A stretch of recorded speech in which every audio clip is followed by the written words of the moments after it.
My name is Lulama Moyo, and I am the Community Engaged Learning Assistant Program Director at the Center for Social Concerns. I am joined by my colleague Dave Lassen, who is the Director of Community Engaged Learning, who will be helping with logistics today, such as helping me monitoring the chat. He is also our PowerPoint aficionado. We are also joined by Patrina Kedek, who is our administrative assistant for academic affairs, who will also be assisting with logistics in the session today. And so I'd also like to take some time to introduce our esteemed guests that we have. And so we have Dara Marquez, who is the volunteer field organizer for Movimiento Cosecha.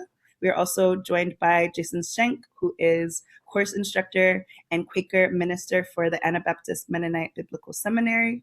We are also joined by Janna Hunter-Bowman, who is assistant professor of peace studies and Christian social ethics at the Anabaptist Mennonite Biblical Seminary.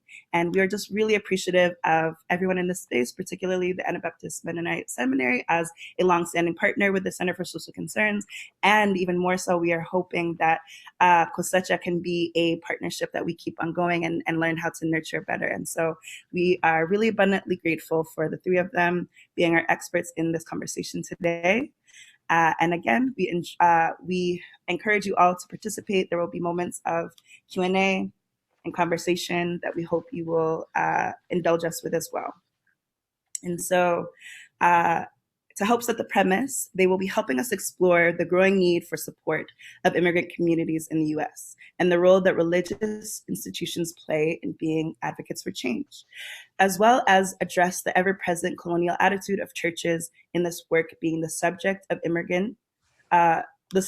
immigrants, the vulnerable beneficiaries. They will also discuss their model of engaged research, which delineates the relationship between practice and research, as well as the initiative's contributions to both. As a campus community that strives to build relationships of love and justice informed by Catholic social teaching, this is an opportunity to consider how we show up for immigrant populations and how we can be more accountable within our community university partnerships. And with that, I will pass it over to our guests. Thank you so much to Lulu, and thank you so much to the others from the Center for Social Concerns and the Notre Dame community who are joining us today. We're grateful for this opportunity to share with you. And so we thank you for the invitation, and we've been looking forward to this. My name, as you know, is Janna Hunter-Bowman, and I had the grand honor and, well, it was just a real gift for me to be able to participate in an engaged pedagogies and research seminar some years ago with the center. And it was extremely helpful for me to think about how I could knit together my praxis, something to which I was committed for decades prior to entering grad school, and my scholarship. And so some of what we're sharing here today will be something of that I feel like has been made possible and or helped to is facilitated by the accompaniment of the center. So I want to begin with that word of gratitude to the center.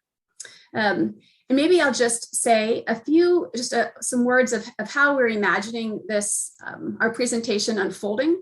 Lulu already alluded to this in some ways, but this is on a slide too, if that's helpful. But we'd like to begin with a word about the problem and the goals that we're working with. We'll provide some background to how we arrived to where we are and how we see ourselves moving forward with that, and then articulate something of the specific approach to engaged research that we're involved in right now. So with that, I want to turn it over to Dara to introduce our starting point and to locate us in the problem and the goal that we're working with. Thanks, Janna. And yes, likewise, I want to reiterate what was mentioned and thank you to everyone for taking their time today and joining us on this conversation that has been important for many in our community, specifically the immigrant community and the undocumented community. So as the title mentioned, we'll be talking about sanctuary and how that applies to the undocumented movement here in Indiana, in Elkhart, where it is that I grew up in, and also in general in the United States. And so we'll be talking a little bit more about that. So I wanted to share about the problem first. I don't know if Dave could help me with the next slide. Okay, so just again, a little bit of background on myself. My name is Dara Marquez. I am an undocumented immigrant. I grew up in Elkhart, Indiana. My family and I immigrated to the US when I was 3 years old. And so now it's been over 26 years since that's happened. So I haven't returned back since then. And same for my family. But we moved to Elkhart primarily because of the large manufacturing pool that was happening in the mid-1990s, and I'm sure it's still happening in different forms today, but that's how we ended up in Elkhart. And as we were, just living in Elkhart and beginning to set our roots here, we started to have more interactions with our neighbors, right? Some that looked like us, some that were, the same colors, same language, and same story, similar story of immigrating to the US. And little by little, we started to realize how much of a community was growing here in Elkhart, and also just in the whole Indiana, started to learn more about our population here within the city that I was born in, which is Hidalgo. So in general, little by little, we were learning about ourselves as immigrants here in the US as well. And that's how we started to be able to self-identify within our communities. So one of the problems, right, I'm providing the example of how the problem started to be identified by ourselves, but also in general, how many families have given testimony of a problem has been primarily around our faith and around our interaction with our local churches, and also in general with other faith-based led movements that were local. So much of our base with Movimiento Cosecha, and Movimiento Cosecha, as was mentioned before, is a nonviolent movement that fights for respect, dignity, and permanent protection for all 11 plus undocumented immigrants in the US. And our base is primarily undocumented workers from all different parts of the country. Here in Indiana, we have a growing base. We started growing since 2017, which we'll refer back to in our stories here shortly. But as we were identifying some of our major roles, we started to talk about our nourishing communities. And our nourishing community that was coming up primarily was our church, right? And the safe space that we were all identifying as that, because we are people of faith. And the main problem was being identified is that our agency was primarily being ignored, right? Ignored, as it shows here with the problem. Churches tend to ignore immigrants' agency, including movements like Cosecha, with this propensity essentially contributing to that disconnection that we have with our local churches, but also on the other side, right, vice versa, where the churches were disconnected from the community, which was primarily making it so that there wasn't any more fruitful conversations as we were moving forward, right? It was more kind of like a one-time deal type of relationship where local churches were inviting undocumented immigrants to share their stories, and that was it. We receive a stipend or some sort of support for either the organization we were representing or just ourselves, right? And then we moved on.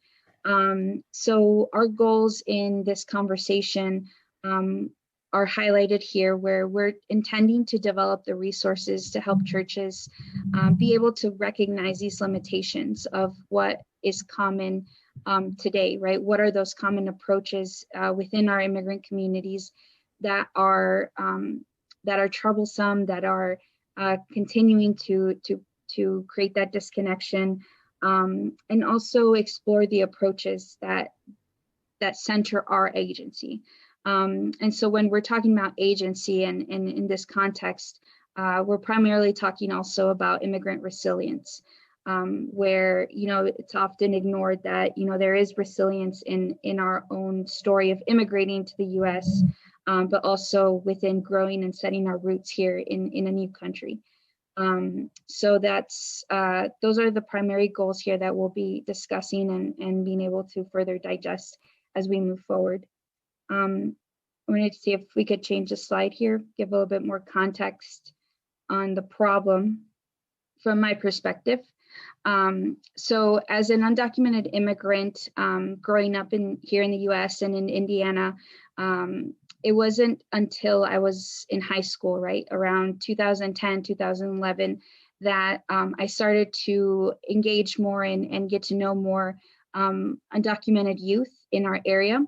And, you know, within our community, within not just the Latinx community, but in general, in all communities, right? And especially the working class families, there's this certain emphasis or like stereotype, or yeah, I'm not very sure the word, but it's this characteristic that we have as working class people, that we intend to support our youth to be able to move forward and, you know, go to college or earn a certification on a specific skill, because we want to have mobility, right? We want to move forward in our social status or our economic status, and be able to provide and create that generational wealth.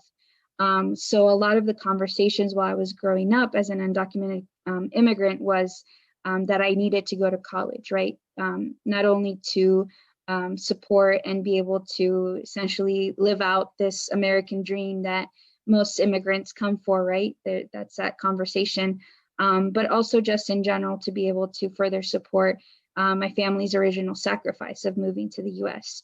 And so as we were growing up, we started to find each other, undocumented youth, right? We started to hear our stories, listen to each other, and realize that we're all similar in that sense, that we were all trying to pursue higher education to be able to fulfill that original sacrifice that many of our parents had made in leaving their country and coming to the US and setting roots here and, you know, figuring it out day by day. So as we were finding each other, we started to create a structure within ourselves as a support group, right? So various undocumented youth here in Elkhart and in Indiana started to organize each other, right, to talk about things that were relevant to us, such as higher education or legal aid or learning ways that we could further protect our families. This was even before what we consider now DACA, or Deferred Action for Childhood Arrivals, before 800,000 and more undocumented youth were able to receive that relief from potential deportation and receive working permits since 2012. So, you know, we didn't have any form of legal aid, no legal protection. So we were trying to seek out all this information and all of these different resources for ourselves. And as we were learning in the movement, right, we started to organize ourselves in the context of a movement, of a national movement to push for a DREAM Act. So I'm sure many here might have already heard of the DREAM Act, which would have created a pathway for citizenship for undocumented youth that would have specific or fulfill specific criteria, including their education, having at least their GED, or having or pursuing some higher education. Also that, you know, we don't have any 3 felonies or so, just essentially having a record that could fulfill or satisfy this American perspective of what a good immigrant is. And so as we were organizing for the DREAM Act, we were pushing a big narrative of protecting undocumented youth and essentially uplifting them for having pursued higher education, or uplifting them for being good immigrants of good standing in society, right? So as we were learning year by year, based on broken promises from Democrats primarily, because they are meant to be the progressive party of the United States. But we started to see more of these broken promises, right, year by year. It started in 2010 when the DREAM Act didn't pass in the Senate, and it was the only moment that we had really to actually fulfill and make this into a law. And we lost it, right? We didn't get that law passed because of a minimum votes of Democrats, right? It was the Democratic Party who couldn't make up its mind of whether or not it had its votes. And so that was a broken promise then in 2010, since 2001 that the DREAM Act had been fought for. And since then, really, there hasn't been any larger momentum for undocumented youth. But since that moment, we started to rethink what our approach as an undocumented movement was going to be moving forward. We had pushed this narrative of undocumented youth, right, of this dreamer, without taking the time to really think about all the 11 million, but also to think about the working class in the United States, and what it meant to be poor, what it meant to be undocumented, and then what it meant in general to have such a large population with so much power that doesn't necessarily mean voting power as we recognize in the United States, but more so within our power of production and contribution, right, and consumerism. So this is when we started to introduce the concept of cosecha, because cosecha is a movement, it's not an organization. We are primarily present even within organizations that already have an established space or established membership. But the main idea of cosecha is to have a massive strike, to be able to give visibility to our power of non-cooperation, right? That with our non-cooperation, will we be able to truly impact the economics of this country, which plays a role in essentially how much decision-making actually happens in the US, right, based on money. So Movimiento Cosecha started off from this frustration of this dreamer narrative, and also the creativeness of folks that wanted to be better at organizing each other as working class people, but also in being able to involve more working undocumented immigrants, and in being able to take control of our narrative, right, and take control of this concept that we were voiceless, right, because we are not. As undocumented immigrants or as working class people. So we created this strategy, this 4-phase strategy.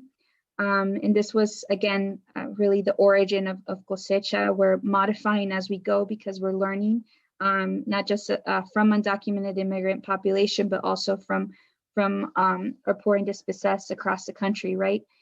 So the first is building support. That's the first phase.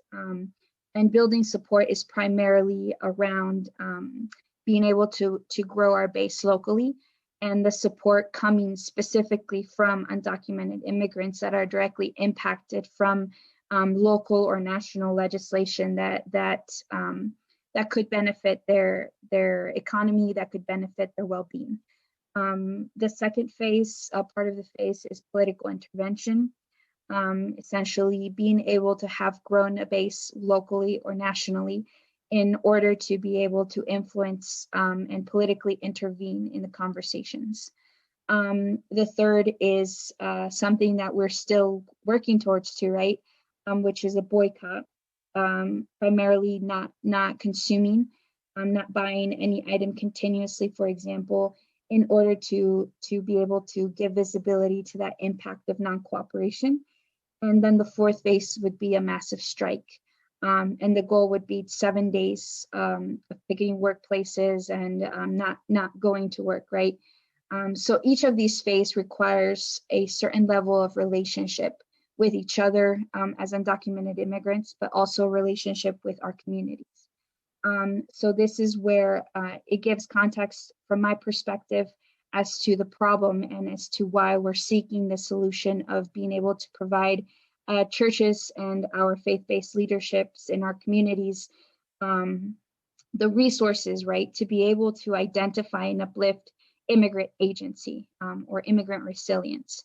And so that brings us back to phase 1, which is building support. because to build support, we're not only intending to train undocumented workers to be able to identify our power, right, based on our production and consumerism, but also our power as in our auto-determination, right, power within ourselves, power in the fact that we can identify how much it meant to have crossed the border, or how much it meant to have left our family back in our home, right, in our home country, how much it means to have come to this country without knowing the language and pursuing opportunities of work, because that's the only thing that we could really do, right? Work, save, to either send back home or to begin saving and setting our roots here. As we have children, right? All the modifications to our plans, because the more we speak and learn from each other, we realize that most of us didn't come here to stay, right? We came here to work for a bit and go back. Like, no one wants to leave their safe space or their families, right? In their country of origin. So as we're setting roots, we're realizing we had to modify a lot of our plans. And that modification took a lot of courage, because it meant that you not only had to have sacrifice leaving, but now you're having to sacrifice never going back, right? Even though that was your original plan. So as we're building this support, we're learning from each other. But that also means that we're within communities that have various nourishing aspects, right? And one of this main ones is our churches, right? The places that we go to worship, or the places that we go to seek safety or mentorship, right? Or sanctuary. And we began to realize that there was tension when we started to recognize our agency, right? Recognize that resilience, and that we needed to demand more politically, right? And so this is where it came from myself. Where as an undocumented youth, I started to share my story as an undocumented immigrant and as an undocumented student pursuing higher education, and where that piece of me was the most uplifted versus my family's, right? Or versus the fact that I could tell my own story, and I could also tell you what needed to be done in order to resolve, right? And sometimes what needed to be done wasn't fitting into an agenda of a nonprofit, right? Or a timeline of a nonprofit, or it wasn't fitting within a political context, because in Indiana, we're a red state, right? And it's always been a majority of Republicans. So there's this fear of pushing too far. But for an immigrant-led movement, that's how far we have to go, and we have to keep going. So we started to see this tension, this pushback, right? Even within our churches or within our sanctuary spaces. But there was also a misconception of what we needed. And it especially came true after the 2016 election, where we started to see more visible violence, right? More visible fear of what could happen. There was a lot of talk during this time about raids happening in the workplace, raids happening within our apartment complexes, right? And so there were various churches that were reaching out because they wanted to become a sanctuary for us, right? But there wasn't any relationship built yet.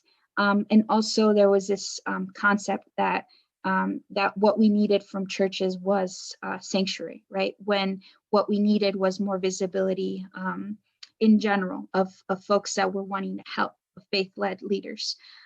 So little by little, right, we started to have these conversations, and I think we're still growing and developing that. But I think we're much better off than we were a few years ago in the sense of knowing each other, knowing our community a bit more, and at least knowing how we can keep learning from each other.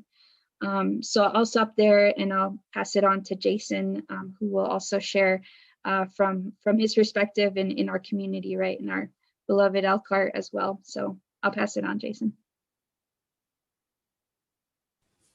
Great. Thanks so much, Dara, for that, the introduction to that, seeing the various streams both in your own life that bring us here, and also sharing some of your analysis. That's part of what it's so exciting to be able to learn together from today. I just want to take a breath to take that in. That's the scope that you just described of your evolution from the journey of your family to the increasing analysis and coming to an awareness of the strength of your community is really significant. So I just want to take a breath here to take that in and really honor everything that you shared here. So it's good to be here with you all, and it's really an honor to be with Dara and Janna. So I first got to know Dara's family in around 2007 as Dara's father and uncle were organizing with other immigrants from the area of Hidalgo, of Apan, the city, and Hidalgo, the state, in South Central Elkhart, where I was living and working as a community organizer. And over time, I stepped away from paid organizing, but was recognized by my Quaker meeting that this was not just a side project that I did, but that this was ministry. So the work around building relationships across historic divisions to build toward a movement to end poverty, to address the fundamental economic conditions that were affecting all of us. South Central Elkhart is 1/3 African American, 1/3 Latino, and 1/3 white, and so the work played out in something called the People's History of Elkhart Project, which I won't get into, but it was a really powerful place to do things like what Dara has demonstrated, sharing stories and then study and then strategy to see how we can build our community together. And so it was in that context that that I was honored to serve as the coordinator of that and get to hear some of these stories and learn together with folks like Dara and others in our community. And it was in that context that, like Dara was speaking to after the 2016 election, that was sort of a turning point when Janna, who I'd known some from her work at the Anabaptist Mennonite Biblical Seminary, realized we want to be doing more to be connecting the work of this institution, training faith leaders to what's going on in the community. And so Janna invited me to be a co-instructor for a 1-credit course called the Witness Colloquium that was making these connections between biblical study, between faith formation and community context. And so I really appreciated that invitation because it took seriously the relationships that I had been building and the grounding in the community, the experience of study together in the context of social movements that, Dada's family had hosted. We'd done study together at their home, right, in different times around the conditions that we were facing, really grappling with this. And so I appreciated the invitation, not just as a one-off, as a featured speaker. There's time for that, but this collaboration felt different. That since 2017, Janna and I have been co-instructors of the course, working together at every stage to see how we can work with students and community members to build shared study that's mutually enriching. And we'll say more about the way that we've refined that and things we tried working very broadly with lots of different organizations, but as a 1-credit course, we needed to be honest about what we could do. And so Cosecha, it was first the Indiana Undocumented Youth Alliance, to Dada's point, that was more youth focused, but as their organization evolved, our partnership has evolved over the years. And they've become a really outstanding organization and our primary partner. So that's why we're sharing about this partnership today. And with that, I'll turn it over to Janna to say a little bit more about what brings us here. And we'll look forward to hearing before long your questions and observations. Thank you. If you'd like, Dave, you could just show slides 9 and 10 that just give some images of what this started to look like at the beginning. So in according to the 2017 syllabus of the course that Jason's referring to here, we wrote, in response to the needs and goals of area's communities, the focus of this semester is witness against violence and bigotry in promotion of safety and justice. So we partnered with Cosecha as well as Black organized communities, then hosted a series of conversations and planning sessions with area churches and the seminary community. Analytically, and here I'll invite you, Dave, to move to the next slide here. So where it says the key quote here.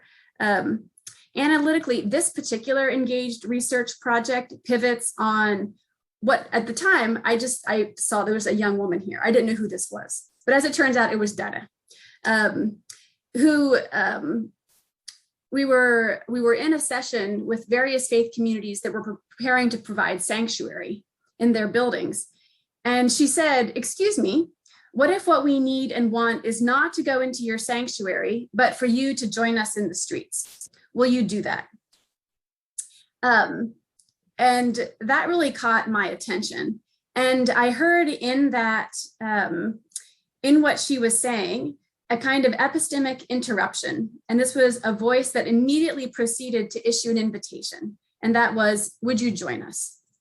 And so this project asks, what happens if immigrants change the subject?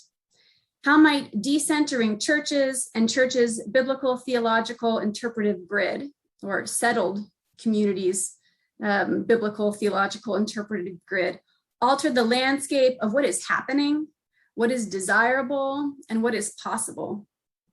And this particular query leads me to explore the blurry and really nebulous landscape of power on which Christian ministries to immigrants exists in the US, in particular the problem of sanctuary and the association of protection and humanitarianism and agency, and the appropriate analytic for understanding immigrant agentive experiences.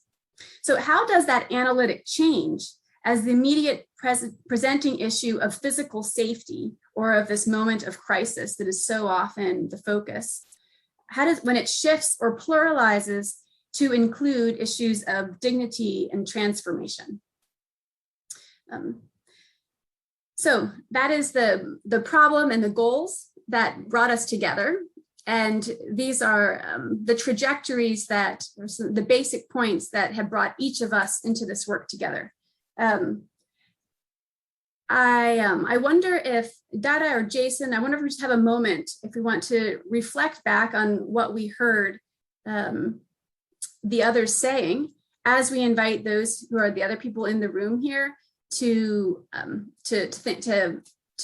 frame any questions that they might have for us at this point, before we talk about the research approach that we're using specifically.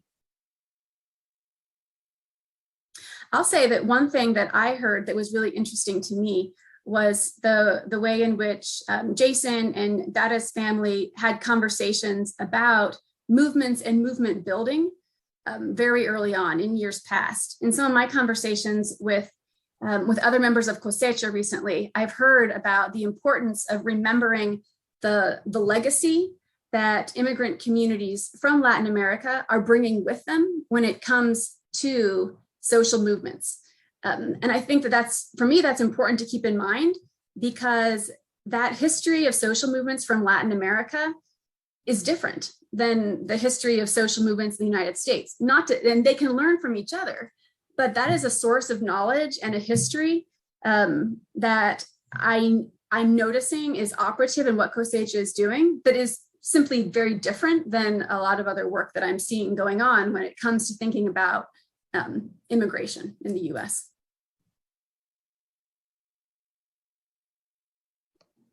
Yeah, I just echo what you said, Janna, and it's something that I would have identified as well in regards to our connection in developing this conversation, just in general, also our history within Elkhart.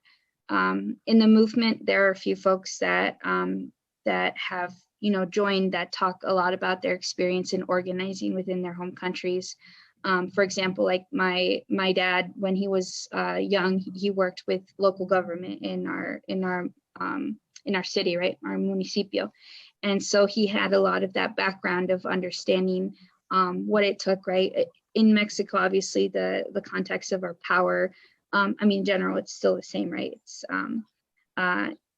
anti-capitalist, I guess, in my perspective from what I've learned from him, is just being able to bring in communities, and especially people who weren't being represented in our city, in Apan. It's primarily made, like, we have the center city, and then around it we have what we call ranchitos, or just small villages that don't have access, for example, to working water. I don't know how to say it in English, but agua potable. And so they needed to be represented too, right? So local government is just in general, all these conversations that many have already had within their home countries, right? When they come to the US, it's this form of identity shift that is created by society, where, it's the working class immigrant, where, yes, we are working class, we are working, but there's also experiences that we've had previously, whether in our home countries or within our new communities in the US, where we're learning to be able to, defend what our needs are. Obviously, it's in a different context, but it's still the same idea of being able to tell our own stories, and for us to also be able to identify what needs to be done in order to resolve it. But often it being muted by these assumptions and disconnections that we've identified, right? So what has really, for our community, and then also personally speaking, is like relationships that we've had with, within others in our community. And I mean, for me, Jason is a different story, because Jason is family, right? It's just this general relationship that has been created, where allyship isn't necessarily just showing up for one another. It's more so of actually having the intention to build a movement together, not just from each other. So that's been something that has really made that possible, right? Made that concept of support different for our community here. And so yeah, that's why I really connected with what you said, Janna, and wanted to emphasize that, and how that's really helped with our development, right? That relationship we've had with Jason and others that have made Elkhart what it's becoming today.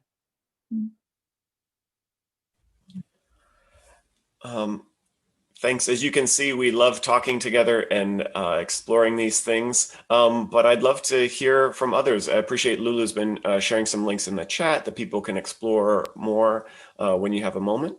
But Lulu, maybe I'll turn it over to you if you want to take us into a little bit of Q&A as a pause here. Go ahead. Absolutely. Thank you all for bringing us to this midway point. And so again, I just want to remind folks that we are going till 12:15. So as much as you can stay with us until 12:15, that would be wonderful.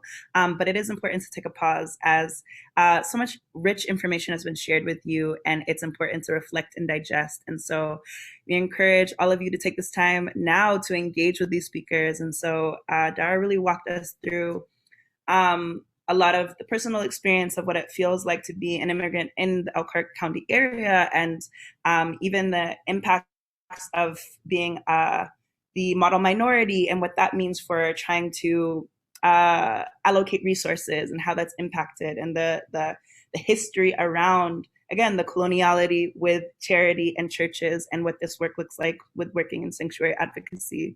And Janna and Jason really walked us through the extension of what this looks like in being partners in this work and advocacy. And so please, maybe what does it look like for you in how you engage with some of this material? What does immigrant advocacy look like at your institutions or your organizations? And how have you been active advocates for change? I'm really curious to hear, especially from our IU and our St. Mary's folks too, and what that's looking like on your campuses.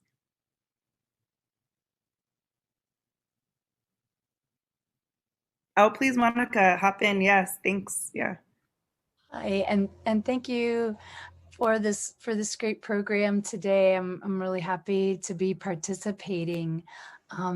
My work in the past has been through a community engaged class in which students who are studying African American and Latinos, Latinx civil rights movements partnered with through me, the professor, with La Casa de Amistad and their summer program. And, our main challenge was, like you were saying, in a short course, this was a 6-week course, trying to build a little relationship between the students, the high school students and middle school students, and then the college students, and also to really serve the needs of the program within that limited scale. And we're going to continue and have looked at some of our feedback. But I was curious, when I heard Janna and Jason talk about that one credit course, what did student engagement or community engagement for students end up looking like in your course? I might suggest that we take 1 or 2 more questions and then respond all at once, if that's okay.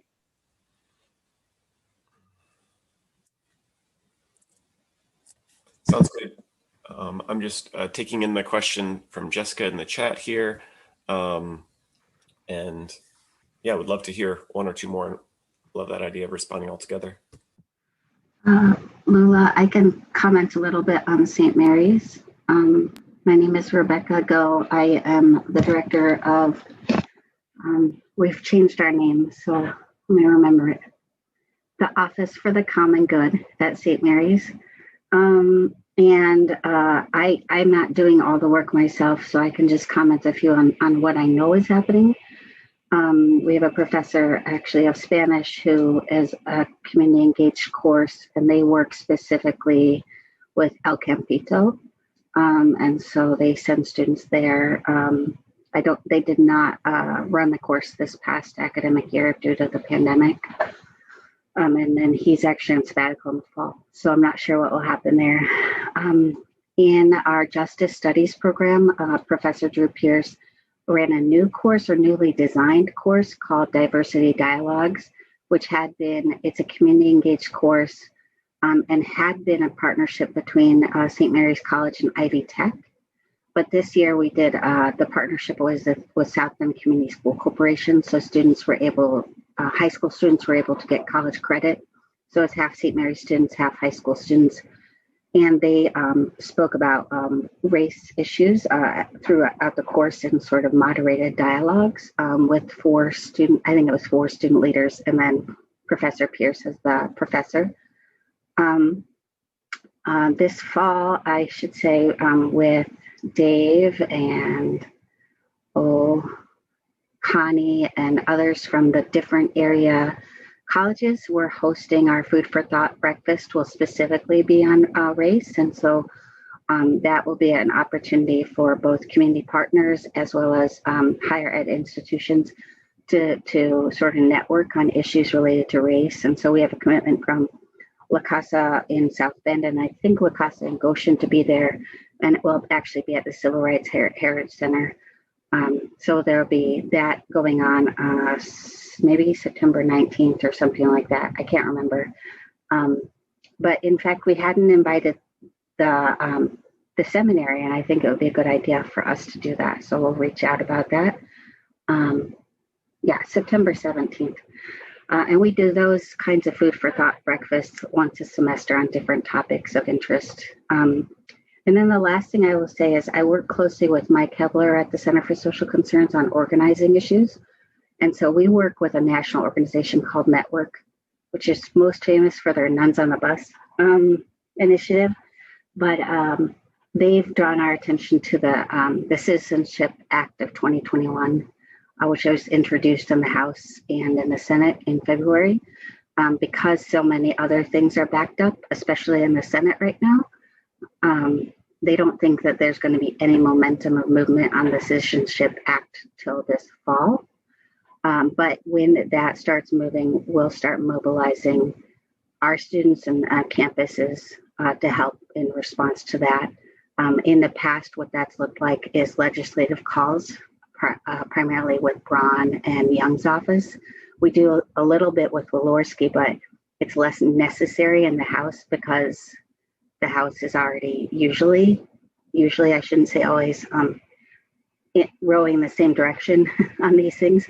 So that's what we do. And we've done calls with Braun and Young's office on the For the People Act this spring. And then we also actually had a call with Walorski's office on the Equal Act, which is about the disparity in sentencing for crack and powder cocaine.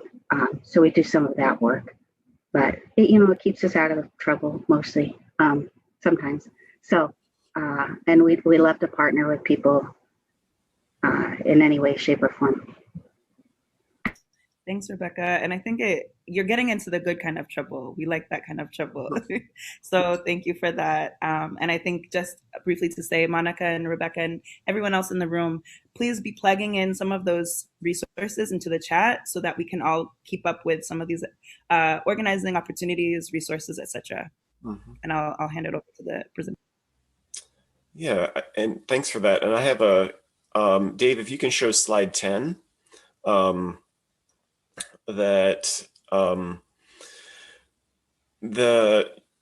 will speak to one response to Monica's question, is that one thing I was really glad that we were able to do in 2018 was there was an organizing session that Cosecha was running. You can see Dara leading a discussion, but in the corner, the fellow with the camera is from Indonesia. The woman just to his right is from Ethiopia, and another fellow in the foreground is also from Ethiopia. So it was really fascinating to have global South to global South discussions among people from Latin America and different parts of the world who are just thinking through their own immigrant experiences and the experience of migration, which differs vastly, right, about being a sending country or a receiving country. But it was really powerful to have chances for those connections. Thanks. That's you can come back off the slide. But just to say, it's not in our capacity, right, to necessarily we can't ensure long-term relationships with students who are here especially who are traveling from around the world, or like for St. Mary's, right, who are here. But hopefully this can be a meaningful intervention while they're here. And many of the students wrote really powerful reflections about things that they learned from Cosecha during their time. But because the nature of academic institutions makes it really difficult to ensure long-term relationships. Of course, there are resident students, some of who do build meaningful connections, but we found that makes it even more important for those of us holding the space of the course, like Janna and myself, who do this semester after semester, to have thoughtfulness about continuity. To Rebecca, sort of to your point about if there's sort of one person who's holding it and he's on sabbatical, what does that mean for the community relationships? So for example, I feel really blessed that the seminary has, for example, they can't pay me as an additional instructor every semester. So we do it every fall, but that gives some consistency, right? So that when Janna needed to go on sabbatical, I could step in as the primary instructor and somebody else with a Ph.D. Was then the instructor of record, but we had a way to continue those relationships. So it's been really important for us to think about, I don't know how much of you know permaculture design. They talk about building in duplication, right? You don't want to just have one water source, or to feed your rain garden. If for something that's as important, if it's important, there need to be multiple ways that it's happening. So that applies to relationships, as opposed to just putting it on one person whose role it is to maintain the relationships with the community. If the institution really believes in those relationships, it's worth having multiple people who are building those relationships, so that someone has a health crisis, someone's on sabbatical, that those relationships don't become dropped, because this work has to build on trust. And that's not something that can transfer, just because a contract's there, we have to have time built in with one another. So that's, I think, one testimony that I've really appreciated the support from the seminary to think creatively, given the institutional constraints, what are ways that this can be consistent and not just dependent on any one person or any one relationship.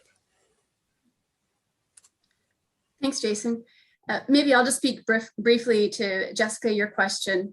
And that is that as a part of the deep background that I'm looking forward to going into is considering how projections of climate change are going to ensure that immigration is an even larger issue, will continue to be an even larger issue than it has been.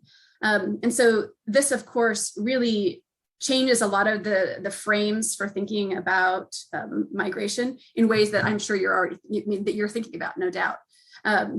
And maybe I'll just name one area where I'm listening for what Cosecha says as it might connect to questions of climate, and that is around place.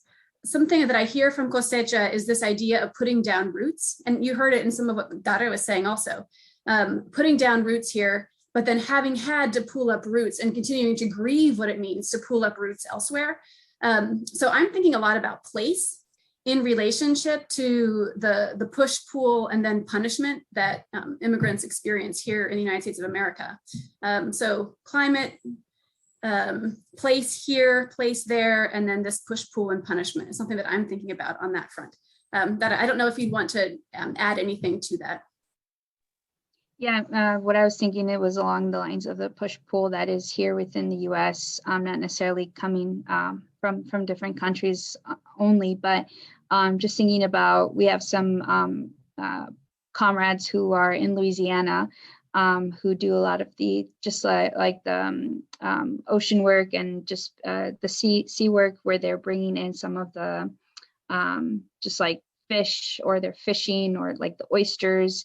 And a lot of them are trying to like leave because of just the climate there, that it's worsening for them, or just like just in general, the working environment has been difficult for them there.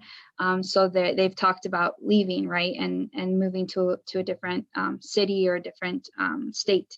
But also thinking about the local farm workers as well, where how is climate change impacting their like their timelines, right? If they've already have set up specific time to start working, they've already have kind of like just that stability within their lives. So I was just thinking about along those lines, but yeah, I need to have further reflection on the question as well. So just to put a pin in something that's not a full conversation, but one thing that I really appreciated hearing from Dara and others is the way that NAFTA impacted agriculture in Mexico when cheap US corn was being dumped in Mexico and displacing Mexican farmers. So many folks then migrated due to the disruption of agriculture. So in some ways, and for what it's worth, my family, I was born in Iowa, but needed to migrate from there due to the farm crisis of the 80s. So recognizing this notion of displacement is not new. The climate is a new factor, but also agribusiness and other similar disruptions have been happening already, and we can learn from previous displacements on the macroeconomic scale due to imperialism, due to agribusiness and other trade agreements, so that we don't have to reinvent the wheel. We can learn from what migrating communities have already been reflecting on in previous generations and waves. Well, I thank everyone for those questions, and I'm looking forward to coming to another round towards the end of our time together. But I wonder now if we might speak to you a little bit about the approach that we're using in working with these issues that we've talked about as it relates to a research agenda, is what we would say in the academy. I want to start off by noticing that some of the problems that Dara experienced and articulated as experienced on the ground are also very much reflected in literatures on immigration and on sanctuary in particular. I think we have a slide on this, Dave. I'll note just briefly a few reference points here. So if the sanctuary movement, which has been the primary model for churches responding to immigrants since the 1980s, I would argue, is no longer viable alone due to assumptions about agency and the vulnerability that governs this idea of sanctuary. The sanctuary literatures tend to frame churches and individuals who are established in the US as the subjects or the activists. Oh, I'm sorry, would you be able to go, there's, prior to this, there should be,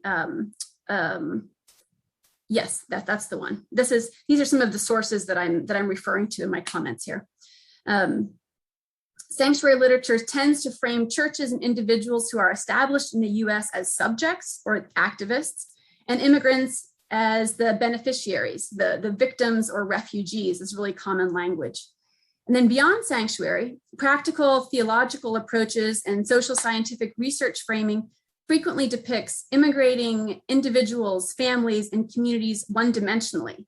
The language of vulnerability, brokenness, neediness as objects of our care are frequently evoked. This tendency includes, for example, frameworks that incorporate the Imago Dei concepts articulated by our dear colleague and friend Daniel Grudy. But it seems to me they're often some of the key insights of his work are often misunderstood. For example, he talks about God as a migrant who came into sinful, broken territory. What might it mean to think about coming into a place that's broken? What would it be like to understand the US as a broken place, as opposed to immigrants who are broken, who are coming into it? And so this work tends to overlook and incorporate limitations. And I would say some of these that are frequent in this literature are an absence of context, an absence of power analysis of particular geographic territories and histories. The new sanctuary movement counter discourse to dominant rhetoric on immigration seems to be an exception that evidences some of these broader trends.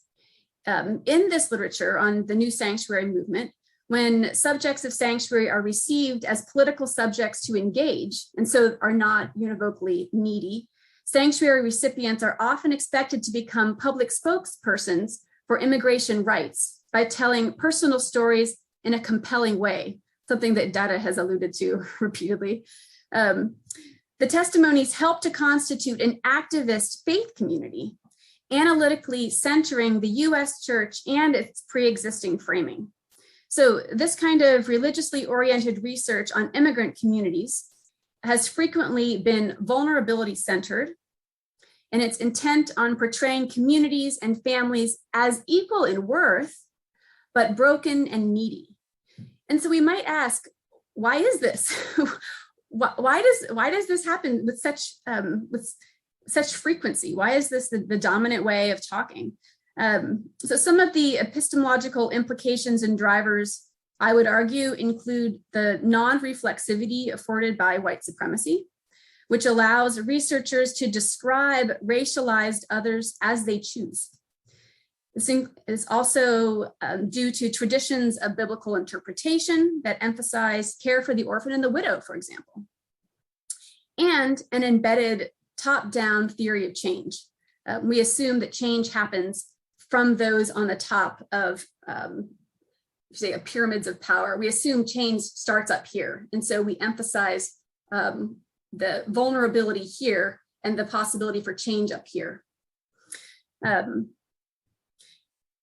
Maybe I'll just note by way of my own deep background, my work in Latin America prior to coming to back up to the US to do doctoral work at Notre Dame was initially premised in Colombia on a sanctuary model, but I came to understand a form of agency that features subjects operating under constraint in ways that protect life and transform systems.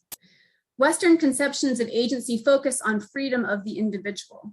In contrast, I want to focus on what violence-affected communities, and I did focus in Colombia on what violence-affected communities in Colombia are doing amidst the concrete limitations and constraints that shape their realities. You can call this agency under duress.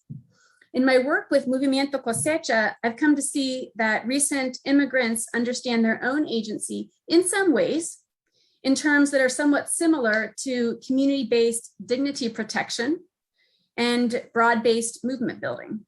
And this is why it's for me particularly interesting to hear some of these, the importance of histories of movement building in Latin America as it relates to the work here. So a part of what I'm doing very specifically here is to collaborate with Cosecha to examine how US churches can shape their ministries with immigrants in ways that respect immigrant agency so understood. So that's something I just want to build that connection with some of the literature. I think we'd like to move to talk a little bit about now very specifically a model of engagement that we're working with. Jason, do you want to say a word here before I speak to the model? I think this is great conversation. Just go ahead. I'll jump in on the Q&A. So go ahead. Okay. So you're seeing on your screen the kind of process that we're then working with. So I'm working to participate with Cosecha and what it's already doing. And I'm using what I'm learning to write and teach in ways that help church people take immigrant agency and immigrant-led social movements like Cosecha more seriously. I'll also work to intervene in the kind of literatures that we're seeing here that are informing how we're teaching our university students and how we're teaching our church leaders to think about immigration, how we're thinking about what it means to engage our neighbors, how we're thinking about migration writ large on a global scale. And so as you can see here, this initiative aims to address the problem and contribute toward the goals that Cosecha identified early on that Dara named. And in so doing, it touches on conversations that are happening in the academy, including on issues of sanctuary, on issues of organizing, on issues of movement building, on theories of change, and on decolonization. It reflects on what Cosecha members and others are doing and teaching from perspectives of peace studies, theology, and biblical studies, and it rereads this literature in light of perspectives from Cosecha. Cosecha will evaluate the success of this project, as well as those who read what comes of it. So, of course, peer review or the peer reviewers are also evaluating the work that I'm doing on the academic end of things. So this initiative speaks into conversations at different kinds of levels. It recognizes the limitations of common approaches to immigrant communities and exposes troubling assumptions that often accompany them, such as I mentioned, the tendency to depict immigrants one-dimensionally as vulnerable, broken, needy objects of our white host church care. Again, the power dynamics of host-guest are incredibly problematic and not ones that I'm interested in ensconcing in my scholarship and the work that with my seminary students. And we're looking to try to front another way of thinking here. So if we can go to the next slide, the basic model that we're working with then addresses a problem and contributes as a way of thinking about engaged pedagogies and research. This basic model addresses a problem and contributes towards a goal defined by affected communities in ways that intersect with scholarly interests and concerns, analyzes practices in light of scholarship and vice versa, and is assessed and evaluated accordingly. This model arises from my work in Colombia, where I was working almost literally in the shadow of Orlando Falsborda, who's one of the forerunners of participant action research, as well as Paulo Freire. There were some major influences. And then also the work with the Center for Social Concerns was, again, as I mentioned at the very beginning, a vital place for thinking about how to actually knit these together in such a way that mutuality and accountability are at the center of what we're doing. And then it's been important to further reflect on that in view of feminist insights and decolonial and post-colonial work on reflexivity. So if you go to the next slide, there's something of those are some of the pieces that have been very important in arriving to this model that we're working on together. So I'm going to end there and welcome your questions and comments, and I'm sure Dara and Jason will jump in and help me and redress any of the problems in what I've just said, or fill it out. Thank you so much, Janna. And I would just like to also emphasize that we are joined by community partners as well as folks in the traditional academy sense. And so really wanting to also hear from the community partner side and how this work is a part of your lives, or how you would want to incorporate it more.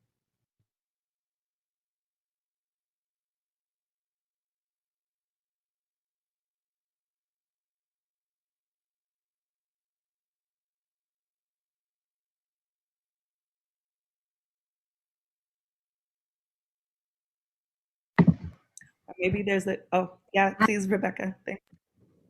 I will just say, I don't know if others can relate, but I certainly related to what you said, Janna, about sort of,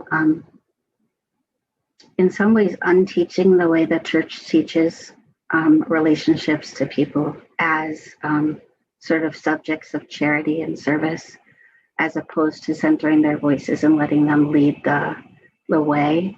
And that's been a big challenge at St. Mary's College.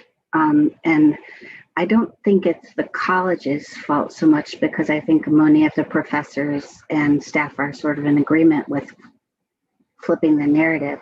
But it is kind of, if our students are coming from largely Catholic high schools, that's the model they've been introduced to. So then they come to college and we have to sort of try and untrain them in a way, and they don't always like that very much. Because it's a very comfortable way to be in the world and to exist. And boy, does it feel good to, share that charity with others. And so it's really been a struggle in my time at St. Mary's to try and sort of circumvent that.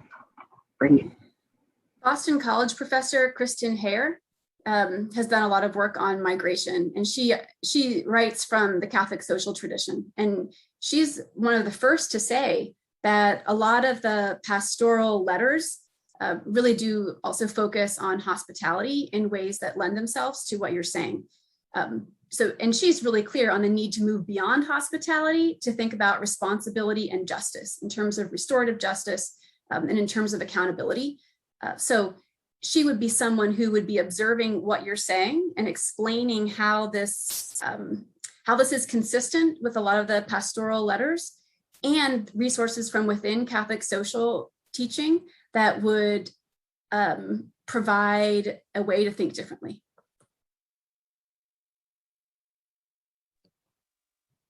I just had a reflection from, I did my undergrad at St. Mary's College in South Bend.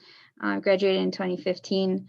And I remember, so a lot of my time there, I really appreciated and was mentored by Julie Storm. I'm not sure if she's still around, just in the intersectional studies. And there was also a program that we did where we did immersion in the community, and the primary conversation was immigration. And so the main concept was that we met, so there were families that were reached out to and they signed up. They were primarily reached out to by partners such as La Casa de Amistad or some of the local Catholic churches, and families signed up to be a host. And so the idea was that they were immigrant families, right, with immigrant stories, and they were going to house St. Mary's students so that St. Mary's students could be immersed in this conversation. And the primary concept was, at the time, I saw it as an opportunity from my end as an undocumented immigrant, as an opportunity to learn more of the community that was that I had come to live in, right? Because of college, even though I was only 30 minutes away, it's still a very different immigrant community than what I grew up in Elkhart. And so that I saw it as that. But most of the discussion points before, during, and after the immersion were very much centralized in trying to uplift the ability of St. Mary's College students to impact the lives of the families they were going to, where we were going into, right? I don't really recall much on coming up with a plan together on how we were going to emphasize the family's needs specifically, right? So the primary need that were immediate from at least from my example in the family was that they had they had two family members at the time that were in deportation proceedings. And then they were also talking about one of their daughters who wanted to go to college, but they couldn't because Indiana had passed a law already that was essentially they stripped away undocumented immigrants from the ability to pay in-state tuition, right? And that's still relevant today. So if you hear of that as educators or working within education, it's still a law, so it'd be great to advocate or ask more about that. Undocumented immigrants are not eligible for in-state tuition, even though they've lived here 18 plus years and their families have paid into Indiana taxes. And so that was an immediate need, right? And so for me as an undocumented immigrant, in the sense of urgency of like needing to advocate for it, right? Is not waiting for the right moment, right? I think you mentioned it earlier, Rebecca, of like not wanting to get into trouble or getting into good trouble, right? There's this sense of like wanting to be strategic as an institution, which is completely understandable, but also as an educator or as a facilitator of these conversations. At least at the end of these experiences, what could often be helpful in continuing to improve is primarily just identifying, right, the role of advocacy urgency, that it's not about finding the right moment, but it's about taking that immersive opportunity that one might have already had, or these community opportunities, and really identifying what the reality is, right? What often it's going to come down to something very specific, such as a policy change, right? Or such as, finding resources to donate to families, right? Or being able to talk more about how immigrant families that we are getting to know through our programs are criminalized, right? And how is it that we will not play a role in that as well? So yeah, I just was reflecting on what you mentioned on the program. I'm sure it's something different now, but that I remember during that time, that was my experience through St. Mary's. And yeah, I agree with the type of leadership, right? Or also just the type of unlearning that many students have to go through. That's necessary. Unfortunately, Jan Kolarski and Judy Fian, who designed that course, both have left St. Mary's. Jan started Greenbridge Growers, so she's doing really cool things. Judy retired. And then Julie Storm, she also retired. She's enjoying grandmahood, but there's still good people doing good stuff. So, thank you. Janna is actually my neighbor. I didn't know that history, so it's coming full circle. So I'd just like to say, so we have reached our time, but maybe if there are any lingering questions, we can push it a little bit. But just on my behalf, I wanted to say thank you to everyone who's participated today. This has been just an extraordinary experience, and really to capture this powerful work. And maybe before closing the space again, if there's maybe one or two questions lingering, we could just grab those. All right. Well, with that, maybe Janna, Jason, and Dara, maybe you can leave your emails in the chat, and then folks can follow up with any comments there. I would just like to say and take a pause and acknowledge that Dara's father, Alvaro, who was one of the most steadfast organizers in Elkhart County, unfortunately passed recently due to COVID, and we just want to share that grace and honor his memory and the light that Dara's passing on with the torch of that light and holding that and honoring that. And so we really appreciate you, Dara, for really sharing that that care and that urgency that was evident in your father's work. And we really bless his memory. And thank you so much. And thank you, Jason and Janna, for also participating in today's Engaged Learning Forum, and for your grace and your expertise in this matter. And I just want to also echo that we've had an incredible series of summer elves that are continuing to go. The 3 elves that we've had so far have dealt with really engaging in kind of the white supremacy that lingers in academic research and in spaces of social justice.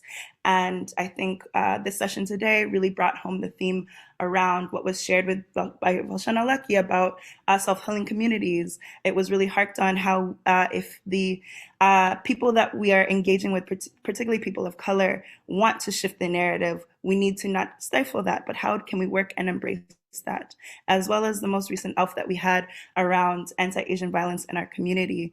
I think the 4 phases of work that was shared by Cosecha is practice that we can use in engaging these systems of oppression that we've seen and talked about throughout the summer, and continue to explore and actively agitate and antagonize in the work that we do, and how we can move from being informed to being impactful and intentionally impactful. So again, thank you all so much for your work. Thank you for your voices.